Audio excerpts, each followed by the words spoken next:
بسم اللہ الرحمن الرحیم۔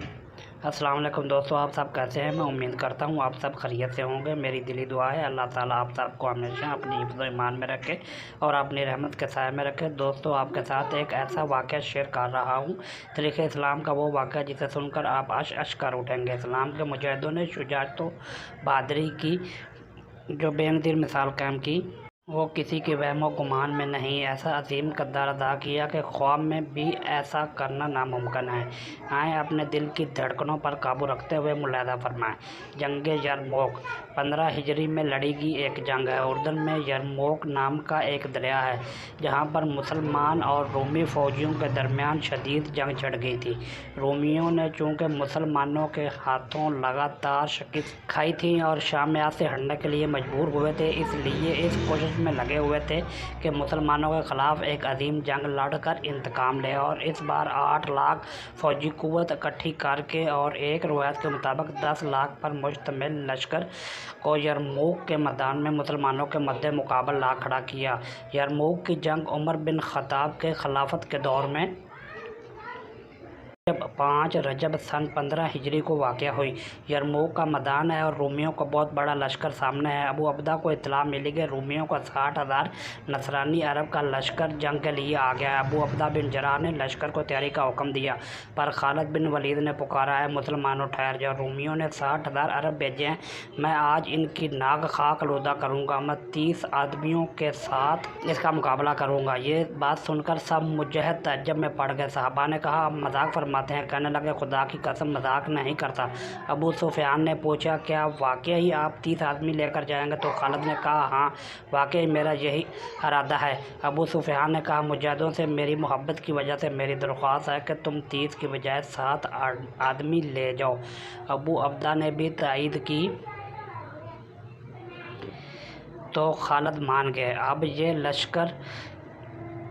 اب یہ 60 کا لشکر 60,000 کے لشکر سے جنگ کرنے جا رہا ہے۔ جبیلہ بن ایم غسانی نے جب دیکھا کہ مسلمانوں کا ایک گروہ آ رہا ہے تو سمجھا مسلمان ڈر کے صلح کرنے آ رہے ہیں، اور خالد بن ولید سے کہتا ہے کہ میں اپنی شرط پر صلح کروں گا۔ خالد نے جواب دیا، تم ہمیں کیسا تصور کرتے ہو، حالانکہ ہم لڑنے آئے ہیں؟ جبیلہ کہنے لگا، اے نوجوان، تباہی کی طرف لے کر نکلا ہے۔ آپ نے فرمایا، ہمیں تھوڑا نہ جان، ہم غرور میں نہیں بلکہ اللہ پر بھروسہ کر کے نکلے ہیں۔ جبیلہ نے جب اپنے ساتھیوں سے کہا، مسلمانوں نے مجھ کو بڑی سخت آزمائش میں ڈال دیا ہے، اگر ہمارے 60,000 کے لشکر نے ان 60 مسلمانوں کو مار دیا تو دنیا کہے گی اس میں کون سی بہادری کا کام کیا، اگر وہ غالب آ گئے تو قیامت تک ہماری نسلیں کسی کو منہ دکھانے کے قابل نہیں رہیں گے۔ جبیلہ نے اپنے ساتھیوں کو حکم دے دیا۔ صحابہ نے بھی ثابت قدمی سے لڑنا شروع کر دیا۔ حضرت ابو عبدہ اور تمام لشکر اسلام کیمپ سے تحریک کا چھوٹا مارکا بڑی بے قراری سے دیکھ رہے تھے۔ دونوں طرف سے بہادروں کی چیخ و پکار اور تلواروں کی چھنکار کے علاوہ کوئی آواز سنائی نہ دیتی تھی۔ جنگ کے شعلے بلند تھے، صحابہ تکبیر کی آوازیں بلند کر رہے تھے، اور حضرت خالد رضی اللہ تعالی عنہ نے صحابہ سے فرمایا، آج اسی میدان کو میدان حشر سمجھو اور کفار کو سبق سکھاؤ۔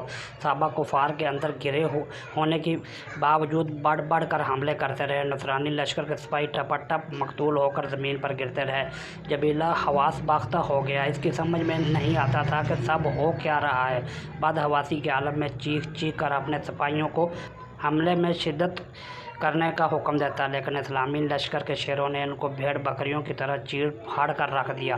شام تک صحابہ ایسے لڑتے رہے جیسے بالکل تازہ دم ہوں اور ابھی ابھی لڑائی شروع کی ہو۔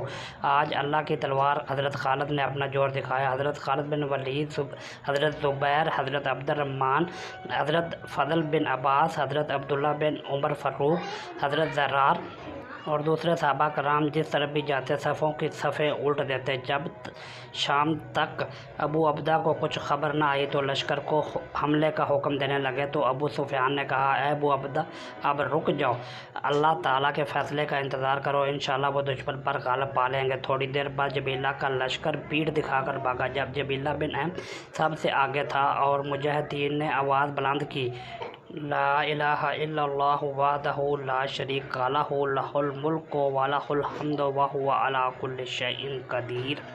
یہ لشکر یوں ڈر کے بھاگا کہ گویا کسی آسمانی مخلوق نے ڈرایا ہو۔ کفار کو شکست فاش ہوگی اور صحابہ کرام واپس آ گئے۔ واپس آنے والے صحابہ 20 تھے۔ ایک مرتبہ پھر پریشانی بڑھ گئی، شاید 40 صحابہ شہید ہو گئے، مگر میدان جنگ میں جا کر دیکھا تو صرف 10 صحابہ کی لاشیں ملی۔ صحابہ نے کہا کہ ضرور 30 لوگوں کو کفار گرفتار کر کے لے گئے ہیں۔ صحابہ کرام نے کفار کا پیچھا کیا تو مزید 25 صحابہ مل گئے جو کفار کی شکست کے بعد ان کا پیچھا کرتے ہوئے آگے نکل گئے تھے۔ اس جنگ میں 10 صحابہ شہید ہوئے جبکہ 5 گرفتار ہوئے، جبکہ نصرانی عربوں کے 5000 آدمی مارے گئے۔ یہ تھی صحابہ کرام کی بہادری، شجاعت کی داستان، بلکہ صحابہ عشق رسول صلی اللہ علیہ وسلم کی طاقت و برکت سے ہر وقت تازہ دم رہتے تھے۔ ساری دنیا کے لوگ مل کر بھی کوشش کریں تو ایسی مثال نہیں لا